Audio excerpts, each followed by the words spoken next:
I don't know if you keep thinking it's a macho thing or something like that, but I don't think it's at all, because I'm a totally different personality. I'm kind of more outgoing kind of guy. So in that fact, because I grew up with like 4 sisters, and they're all very chatty and stuff like that. So you kind of have to go with that. But I just kind of I like to talk and like to say things. I think it took me a long time to come out with this.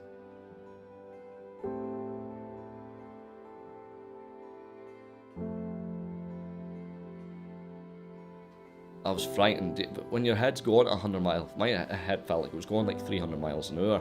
I was frightened, and all these emotions come together. And when you have drink, it just comes together, and you're like so angry, upset, paranoid.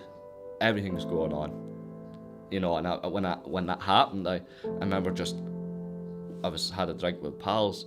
I went home. Like one of my pals said something to me, and as I said, you overreact things. And when somebody says something to you, you take it very personally.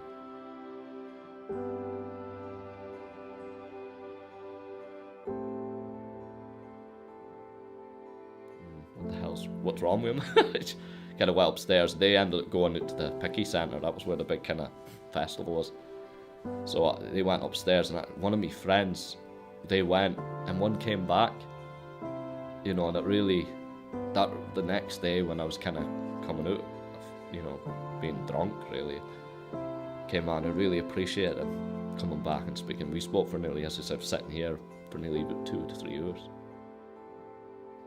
He spoke about his little problems as well. He gets a little spiel off it as well. Do you know what I mean? So it was like, I told him what I was feeling, and then he was giving me what he felt as well. So it wasn't just about me. He was getting something off his chest as well. And it really touched me. It really did. And I remember him going to get me, so you were hungry, because I've been sitting there just sobbing for, hours. And he actually gave me a hug, and that really did help,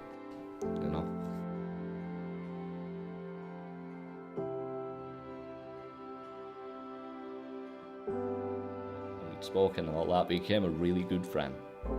And I don't think he realises how much he helped me as well, getting that step to go and, from being an Orkney to speaking to me, to me going home and then saying, I'm going to have to push on and get this sorted out, or it's never going to get sorted out, or it's going to change, something's going to happen that's going to affect everybody.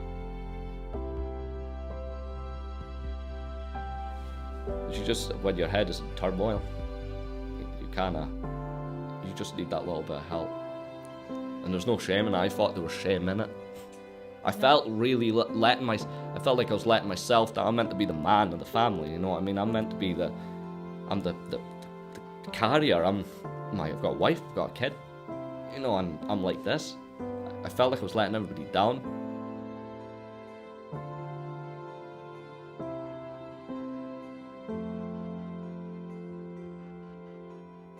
You say you kind of have to hit rock bottom before you see the light.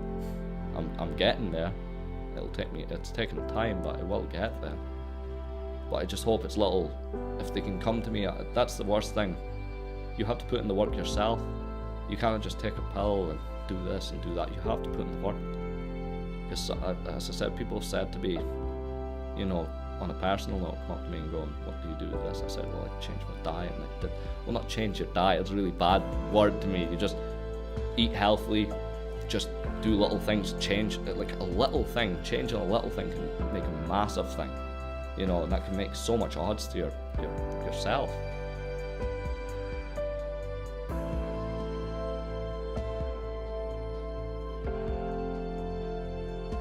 And I want to see, I don't want my boy growing up, I'm not saying that I had a bad childhood, I had an excellent childhood, but I want my kid to be really confident and strong and go into things without getting this. It's good to be worried and stuff, but I don't know how to put that into words. I love him to pieces, and he's my life and my wife's my life, and that's my 2 biggest things, and I just want to keep having them. They're good people.